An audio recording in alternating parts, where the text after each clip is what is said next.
Përshëndetje të nderuara zonja dhe zotrinj. Ja ku po ritakohemi me mua Tirona Lilin, këtë herë për të ndarë një rrëfim të dhimbshëm jete. Babai nuk i ka ndjesit si nëna. Babai nuk parashkruan, babai nuk paramerr vendime që të tregon emocionet e vërteta, por në letrën që do të ndaj me ju, bëhet fjalë pikërisht për dhimbjen e një babai, pikërisht për një zotëri i cili ndan një realitet shumë të hidhur nga jeta e tij. Ajo që do dëgjoni është tepër e dhimbshme. Djali dhe nusja e kanë lënë pas vdekjes së gruas, por ai ka shkruar një letër. Mirëmbrëma Tiranë. Fillimisht një herë dua të të falenderoj për këtë rubrikë, sepse ka ardhur jeta aq e keqe, apo thënë njerëzit janë bërë aq të këqinj, saqë në të vërtetë nuk e di se si t'ja bëj. Nuk e di se me kë do të hap zemrën time. Nuk e di se me kë do t'rregoj ndjenjat e mia. Është i dhimbshëm fakti që unë po përjetoj këto tmerre.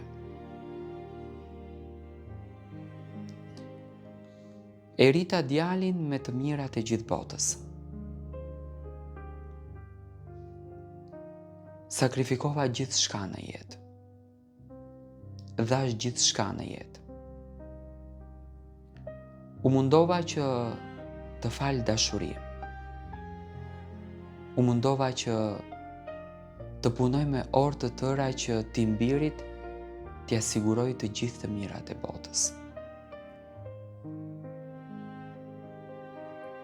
U mundova që t'i fal jetën ashtu siç ai e mendonte dhe ashtu siç ai e ndronte.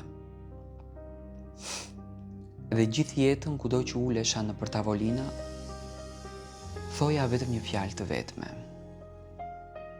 Jetoj dhe roj për fëmijët. Kjo ishte fjala që në thelb më shoqëronte.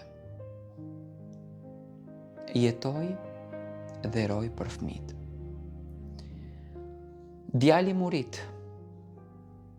Një vajzë dhe një djalë. Vajza u martua e para, jeton sot në Selanik. Djali u martua me një herë pas 2 vitesh, edhe iku për në Angli. Iku për në Angli sepse e kishte nusën me letra atje. Fillimisht isha i lumtur sepse nuk besoja në të ardhmen e Shqipërisë dhe thoja gjithmonë që djali do t'jetë më i kënaqur, sepse mund të siguroj një të ardhme më të mirë dhe mund të siguroj kushte më të mira. E vërtet ishte kjo. E ardhmja u sigurua. Kushtet u siguruan. Në thelb nuk mbeti gjë pa u bërë. U bë edhe me fëmijë. Telefononte dhe unë i thoja, po hajde mor birë, po hajde gjeje një mundësi, se më ka marrë malli të të përqafoj e të të puth. Nuk është puna vetëm të ta ndëgjoj zërin. Arsyeto është baba jam shumë i zënë. Baba jam me punë. Baba, unë nuk mundem dot sepse unë jam tepër i ngarkuar. Edhe unë i thoja vetes, ej mjeri ti mor djalë, se je duke vuajtur. Dhe kështu vazhdonte përditshmëria, kështu vazhdonte jeta. Teksa një ditë, telefonata mbaroi përgjithmonë. Teksa një ditë, gjithçka u shua. Ditët kalonin, prit të thret s'kam. telefon më bënte vetëm vajza. I bia telefonit të djalit nuk më hapte. I bia telefonit të nuses nuk më hapte. Derisa një ditë miku më bëri telefon edhe më tha: "Ti nuk e djalë në këtë shtëpi. Djali jot nuk të do dhe ne miqësinë e prishim." Raportet me mua djali i prishi. As nuk më telefonon, as vit të ri më uroi, as për festat nuk më uroi, për as një gjë. Ka mbyllur dhe ka harruar derën e babait. Atë derë të çmuar dhe atë derë të shenjtë. Atë derë që rinte gjithmonë e hapur kur ishte gruaja gjallë. Atë derë që unë kam sakrifikuar gjithçka për ta ruajtur. Por, fatkeqësisht, kjo është jeta.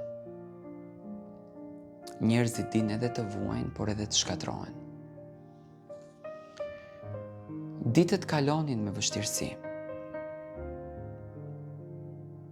Se çfarë të bënim, se ku të shkonim. Sot jam i vetëm. Mundohem që të gjej ngushëllim, dal pi kafe me ndonjë shok, marr një pension të vogël, por shtëpia po më mbyt. E shqyr ku është kjo letër që unë ta nxjerr dhimbjen. Kam dëgjuar që nama e babait po të zuri nuk mund të ngresh kokë. Edhe unë ti mbiri dy fjalë dua t'i them. Zoti ta bëftë ti ashtu siç ma bëre mua. Nëse pendohesh edhe kthehesh do t'i kërkoj falje Zotit për fjalën e thënë. A nëse vazhdon të më injorosh në këtë formë dhe të më mohosh si baba, do t'i lutem Zotit që e keqja të të ndjek kudo dhe fati jot të të sjell më të vështirën. Kjo ishte letra ime. Uroj që të gjithë baballarët të ndihen të lumtur e të bekuar në jetën e tyre. Kjo ishte letra e një babait i cili me zemër të thyer ndan këto emocione kaq të dhimbshme dhe shpreh këtë realitet kaq të frikshëm.